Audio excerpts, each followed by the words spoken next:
Olá pessoal, meu nome é Concécio e essa é mais uma live do canal Deus Sem Igreja. Essa live de hoje é a terceira parte do tema Não Desista.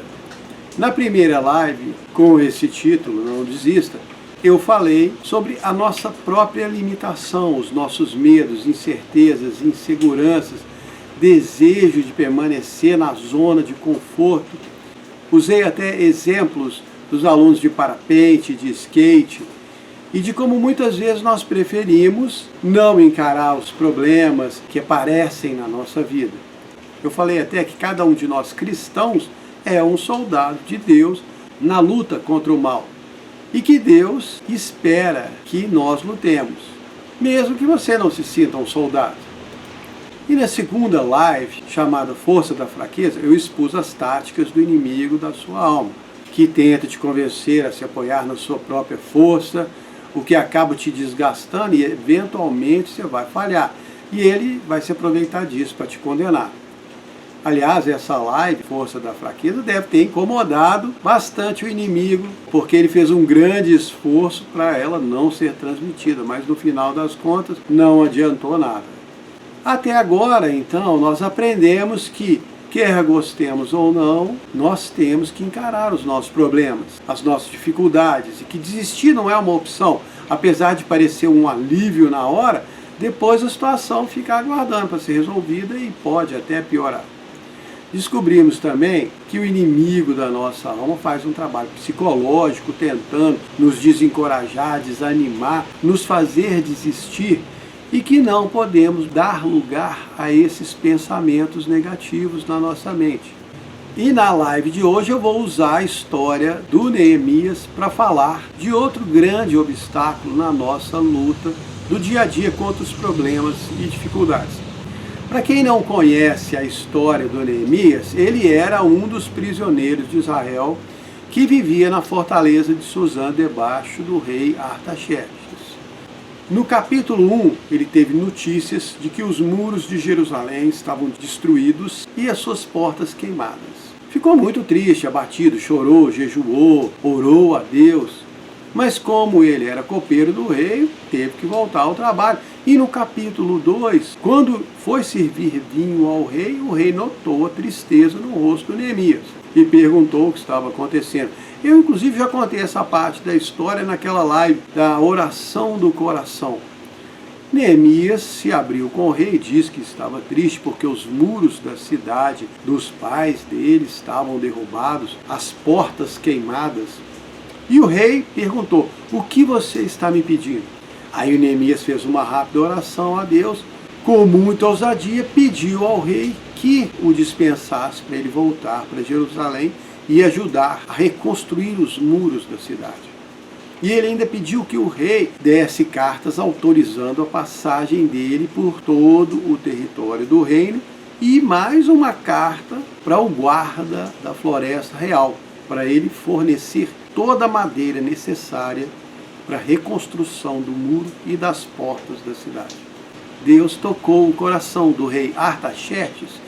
Ele autorizou tudo e ainda enviou soldados e cavaleiros acompanhando Neemias. Neemias tinha um trabalho que Deus o chamou para fazer: reconstruir o muro de Jerusalém. Esse não era o grande problema dele, era só um trabalho. Os problemas foram aparecendo quando ele resolveu aceitar o trabalho que Deus o chamou para fazer. Quando ele foi levar as cartas do rei para os governadores das províncias, alguns homens de outras nações que não gostavam dos israelitas ficaram muito perturbados com a ideia dos muros de Jerusalém serem reconstruídos. E aí começa a primeira lição do livro de Neemias, que é aprender a identificar os problemas reais dos imaginários. Os imaginários são aqueles problemas que outras pessoas querem fazer você acreditar que existem.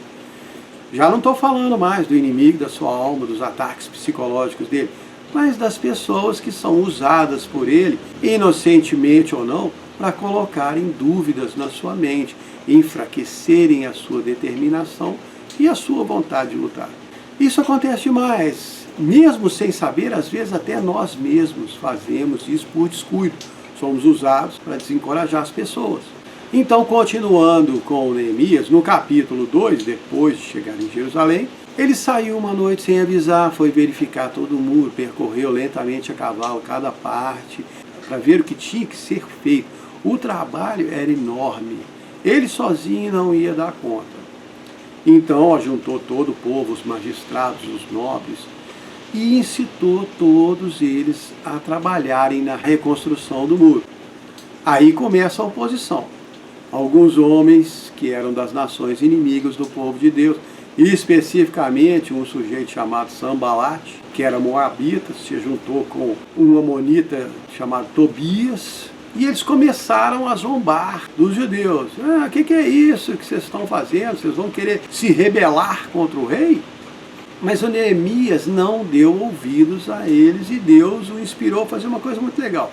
Ele colocou cada família que morava em Jerusalém para reconstruir a parte do muro que ficava em frente à sua casa. Então, no capítulo 3, tem a relação de todas as pessoas que trabalharam na reconstrução do muro. Mas esse foi só o bom começo, porque no capítulo 4, o Sanbalat ficou revoltado quando a obra começou, foi lá e começou a falar para os que estavam trabalhando: o que esses judeus estão fazendo? Eles são fracos, vão voltar a fazer sacrifício também?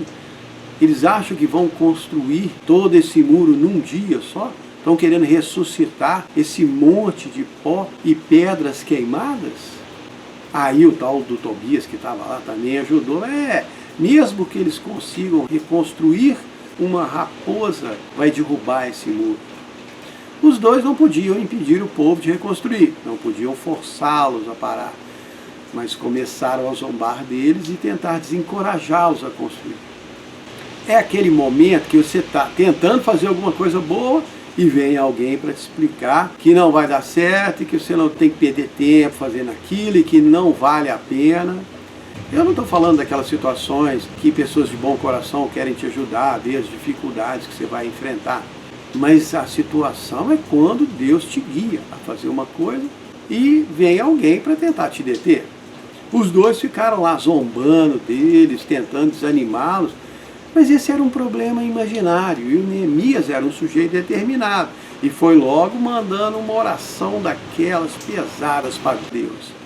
Ele orou assim: ó Deus, escuta como eles debocham de nós, faça que a zombaria deles caia sobre as suas cabeças, que tudo que eles têm seja roubado, que eles sejam levados prisioneiros para uma terra estrangeira. Não perdoe o mal que eles fazem e não esqueça dos seus pecados, pois insultaram a nós e ao que estamos construindo. Ou seja, ele nem perdeu tempo falando com os opositores, não brigava nem xingava, orava contra eles. É claro que essa é uma oração do Antigo Testamento. Agora a gente não pode mais orar assim. Jesus nos ensinou a abençoar os que nos maldizem. Eu, por exemplo, uma vez, quando tive um colega de trabalho que me dava muito problema, orei para Jesus abençoar ele com uma promoção para São Paulo, Brasília, bem longe de mim. Essa é uma boa oração. E aí Neemias e todo o povo continuaram a trabalhar e chegaram até na metade do muro. Sanbalat e o Tobias e vários outros de nações inimigas ficaram irados e resolveram atacar Jerusalém. Problema real. Então Neemias orou ao Senhor por causa dessa ameaça e eles colocaram guardas de dia e de noite.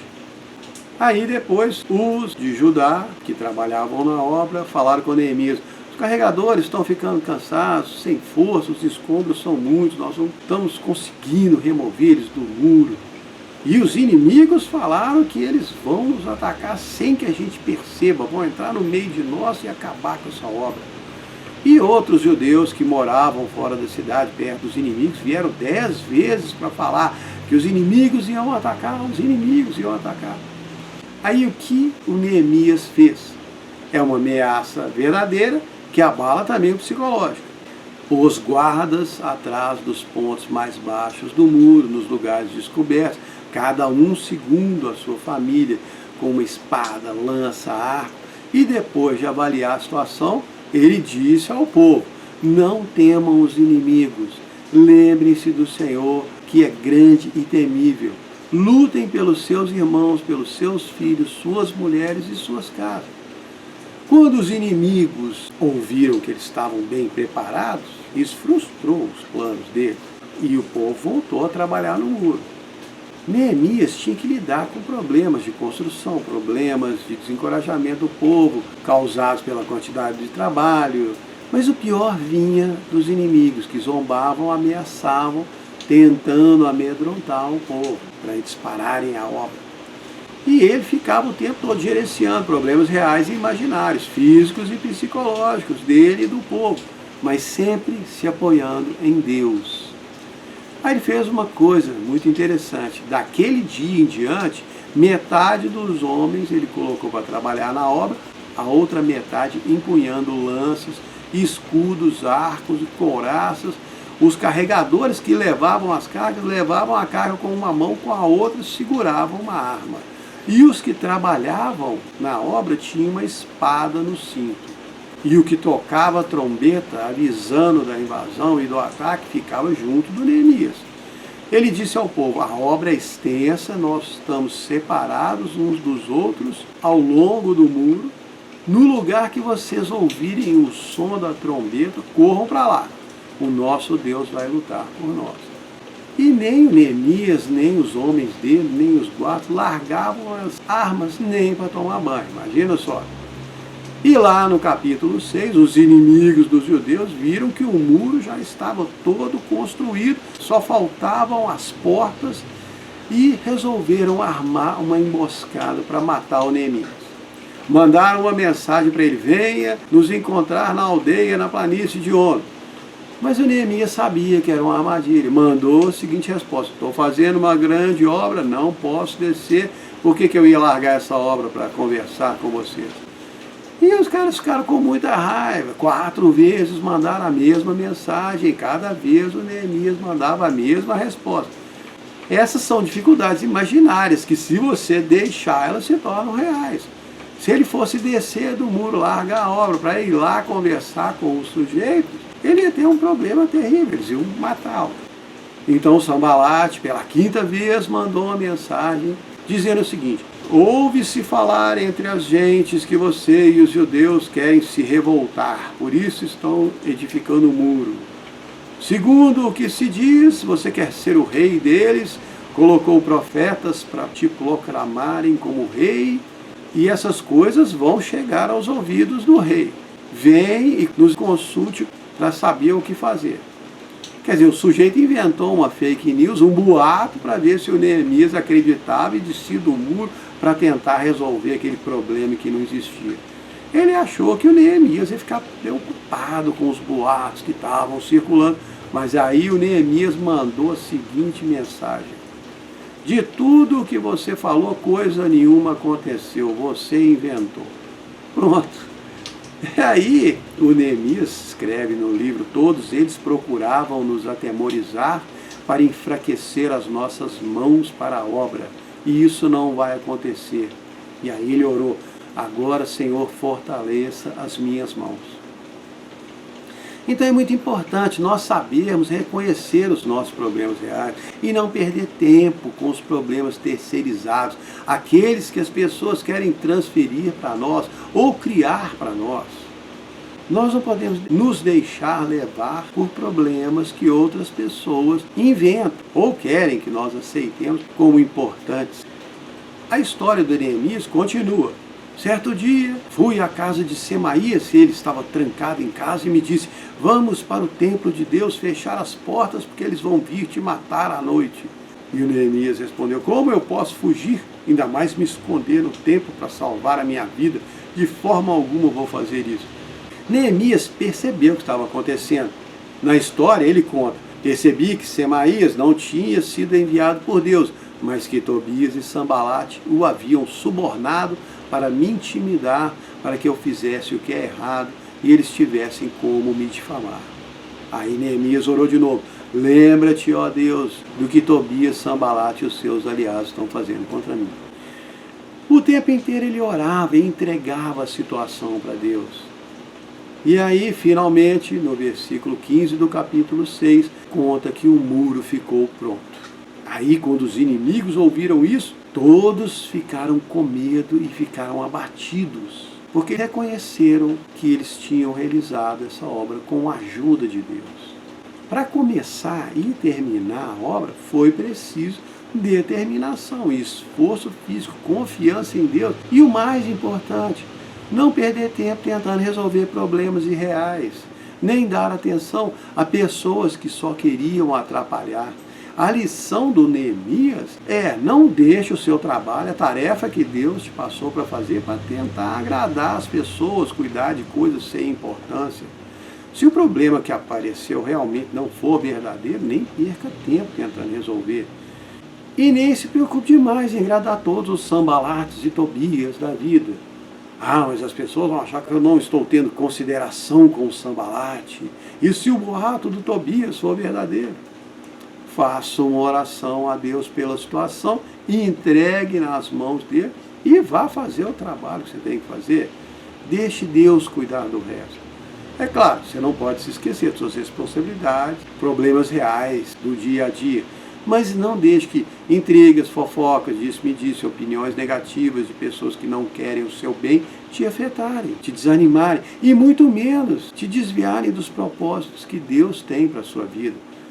Muitas vezes nem são pessoas más, como na história do Neemias. Às vezes são pessoas boas, mas que não estão em sintonia com Deus e acabam falando palavras de desencorajamento, desânimo, derrota, e sem querer elas são usadas pelo inimigo da sua alma para tentar te desviar do seu trabalho ou minar a sua fé, sua determinação e te enfraquecer. Não é fácil ser cristão num mundo que é, em sua maioria, anticristão. Para manter a fé em Deus e um relacionamento sincero com Ele, muitas vezes nós temos que nos opor a opiniões e a pessoas que não consideram essas coisas importantes. A luta do cristão é uma luta solitária. Caminhamos com Jesus dentro de nós, os seus anjos ao nosso lado, e quando temos o apoio de um irmão de fé, podemos agradecer a Deus por isso. Se a sua mulher, pai, marido, irmão, mãe, namorado, filho, te apoia na sua fé, agradeça a Deus. Porque o resto do mundo não vai valorizar e nem vai te ajudar a se aproximar de Deus. Muito menos te ajudar a ensinar outros.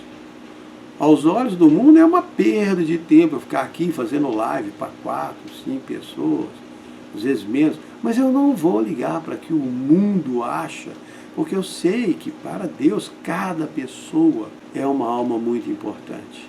Ele quer que eu fale e quer que vocês escutem.